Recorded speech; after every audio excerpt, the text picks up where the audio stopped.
बनारस में हमारी पुरानी हवेली थी जो सालों से बंद थी। नंदनी का मायका बनारस में था, सो हमने सोचा कि उसी हवेली को होटल में बदल के हम भी उसी में रह लेंगे। सो एक दिन हमने अपना बोरिया बिस्तर बांधा और इंडिया की प्लेन पकड़ ली और बनारस आ गए अपनी पुरानी हवेली में।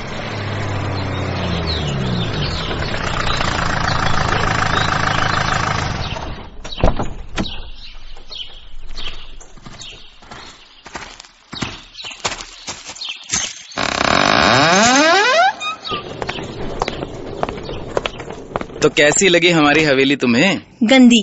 उफ, कितनी धूल है यहाँ पे। पर कल ही तो सफाई खत्म हुई है। अब इतनी धूल तो आखिर पूरे इंडिया में होगी, इससे नहीं बच सकती। अचानक से बेसमेंट के ऊपर आने वाली सीढ़ी से 4 छोटे बच्चे लगभग 4 साल के भागते हुए आए। उन्हें देख के हम एकदम से डर गए। बंद हवेली में बच्चे कहां से आ सकते हैं? हम एकदम से शॉक थे। बच्चों रुको, कौन हो तुम लोग और यहाँ अंदर कैसे आए? हम तो यहीं रहते हैं। क्या मतलब यहीं रहते हैं? साफ साफ बोलो, अंदर कैसे घुसे? और तुम्हारे माँ बाप कहाँ हैं? हाँ, हम यहीं रहते हैं हमेशा से ही। चाहे तो आके देख लो। देखो सच बोलो, नहीं तो मैं तुम्हें पुलिस में पकड़वा दूंगा। 1 मिनट। अच्छा बच्चों, तुम्हें पता है यहाँ बाथरूम कहाँ है? हाँ, आइए ले चलते हैं। तुम बाद में लड़ लेना, मैं इन बच्चों के साथ बाथरूम होके आती हूँ। प्रवीण का डायपर भी बदलना है। तुम फिजूल में परेशान होते हो। कोई दरवाजा कहीं खुला रह गया होगा, बच्चे ही तो है। हाँ तुम हो, आओ मैं जरा बाहर देख के आता हूँ। बच्चे नंदनी को बेसमेंट में किसी बाथरूम में ले गए। बेसमेंट में बाथरूम होगा ये सोच के थोड़ा अजीब लगा, पर पता नहीं, मैं हवेली में इससे पहले कभी आया नहीं था तो शायद हो भी। मैं बाहर आ गया। मुझे लगा कुछ एक चीज खरीद ले आता हूं। मुझे आने में कुछ आधा घंटा लग गया। वापस आया तो नंदनी अभी आई नहीं थी। मुझे लगा काफी टाइम हो गया नंदनी को गए हुए। नंदनी, नंदनी, नंदनी। हाँ आई। कहाँ गई थी तुम? बस नीचे, वो बच्चे यहीं पास के थे, चले गए। पता नहीं कितने कमरे हैं इस हवेली में। 18। अरे तुम्हें कैसे पता? ये बिल्ली ये कहां से आई? अरे कितनी डरावनी है। क्या क्या है पता नहीं इस घर में। वो टीनी है, यहीं रहती है। तुम्हें कैसे पता? कैसी बातें कर रही हो? मुझे कुछ भी तो नहीं। वो ये सब मुझे उन बच्चों ने बताया। और ये प्रवीण इतना चुप क्यों है? सवेरे से इतना रो रहा था, अब इसकी आवाज भी नहीं निकलती। जरा देखूं तो। पास मत आओ। ठीक है वो। ये क्या हो रहा था नंदनी को? कुछ तो बदल गया था। ये बच्चे, वो बिल्ली, कुछ समझ नहीं आ रहा था। मैंने उसके ना बोलने के बाद भी जाके प्रवीण के माथे पे हाथ रखा। बर्फ से भी ठंडा था वो। मैंने नंदनी का हाथ पकड़ा कहने के लिए कि जरा देखो उसे, पर नंदनी का हाथ भी उतना ही ठंडा था। मुझे लगा कि शायद मेरा हाथ ही ज्यादा गर्म रहा होगा। नंदनी ने बोला, तुम थक गए, बैठो, चाय बना लाती हूँ। पर चाय का सामान कहाँ है? नहीं है, मैं तुम्हारे पीछे ले आई थी। 2 दिन तो जैसे तैसे कट गए।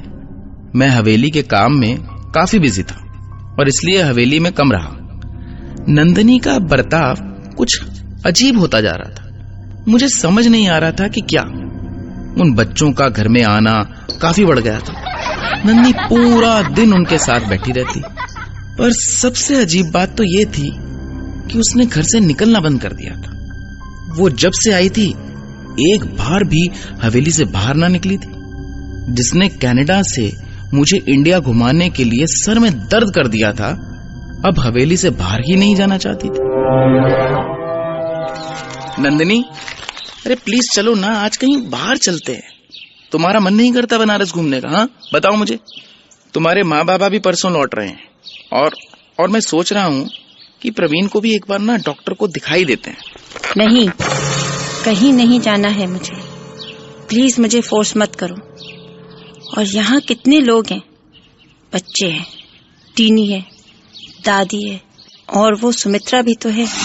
जब तुम दिन में काम से जाते हो, इनके साथ मेरा मन लगा रहता है। दादी, सुमित्रा, आखिर कौन है ये लोग? मैं क्यों कभी नहीं मिला इनसे? और कहाँ रहते कहाँ हैं ये लोग? तुम किससे मिलती हो? किसके साथ होती हो? नंदिनी, देखो, मुझे कुछ ठीक नहीं लग रहा है। तुम फिर परेशान हो रहे हो। मैंने कहा ना। दादी, सुमित्रा, ये कौन लोग थे? और नंदिनी इनसे क्यों मिलती थी? आखिर ये चक्कर क्या था? तसल्ली के लिए मैंने बोला, ये जो भी लोग हैं, नंदिनी, मुझे इनसे मिलना है। हाँ, तो मिल लेना। अभी तो यहीं थी दोनों।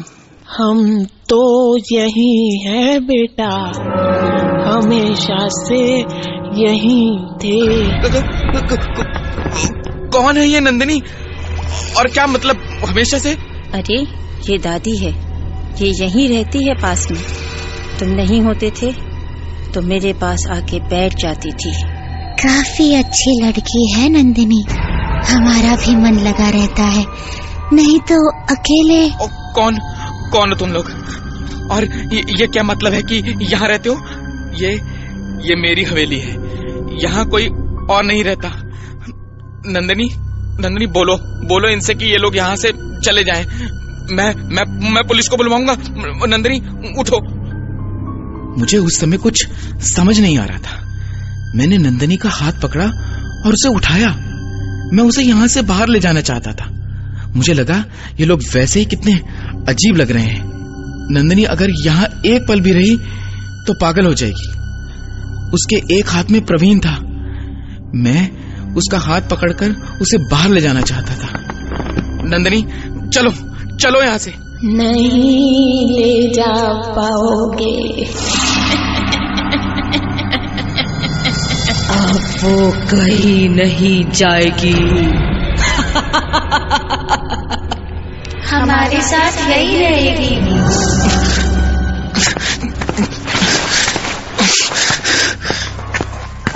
रितेश, रुको, मुझे कहीं नहीं जाना। रितेश। उसके बाद कुछ ऐसा अजीब हुआ जो कि आज भी मैं विश्वास नहीं कर पाता। मैं जैसे ही नंदिनी को खींचकर बाहर के दरवाजे तक लाया, वैसे ही अचानक उसका हाथ मुझसे छूट गया। मैंने पलटकर देखा तो वो प्रवीण के साथ अंदर वाले दरवाजे पे खड़ी थी। मेरा सर चकरा रहा था कि आखिर ये हो क्या रहा था और ये हो भी कैसे सकता था। It's not possible. तभी एक आवाज आई, भगवान बम बोले।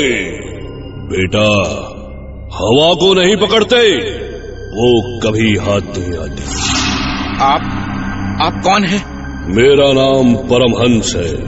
मैं एक योगी हूँ। जिस सवाल को लेकर तुम परेशान हो, उसका जवाब है मेरे पास। मैं बाहर आया।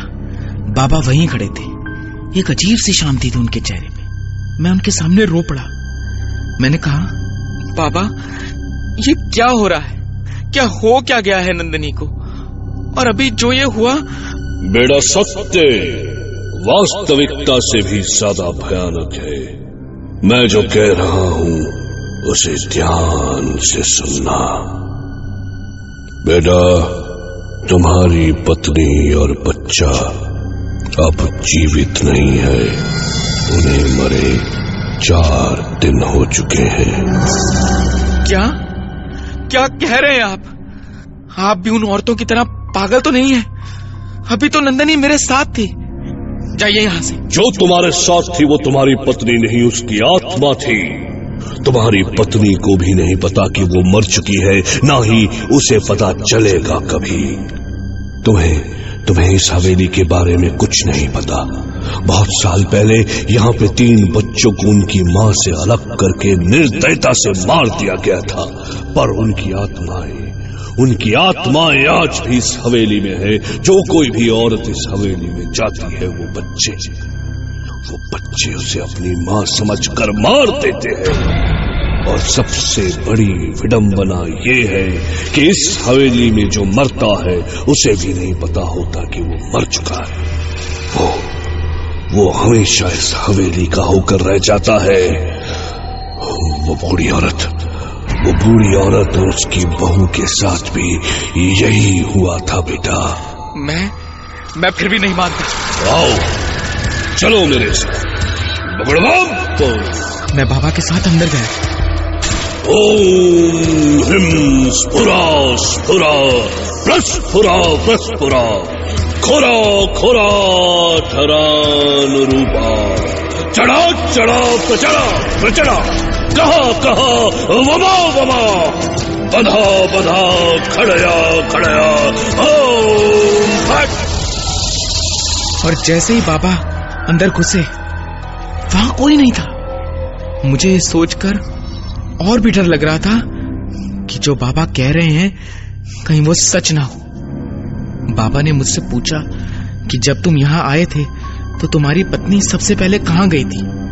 मैंने बेसमेंट की तरफ हाथ दिखाया और मुझे ये सोच के और भी आश्चर्य हुआ कि मैं खुद कभी वहां क्यों नहीं गया। मैं जैसे ही बाबा के साथ नीचे गया तो वहां जो था उसे देखकर मेरी चीख निकल गई। वहां नंदनी और प्रवीण की लाश थी। नंदनी नहीं। उसके बाद मुझे कुछ भी याद नहीं। मैं बेहोश हो गया था। काफी दिनों तक मैं हॉस्पिटल में था। डॉक्टर्स ने कहा कि मैं सीवियर ट्रॉमा में था। नंदनी और प्रवीण की अस्थियां मेरा इंतजार कर रही थी। मैं उन्हें वहीं गंगा में विसर्जित कर कनाडा वापस आ गया। हवेली मैंने गिरवा दी। मेरी दुनिया हमेशा के लिए उजड़ चुकी थी।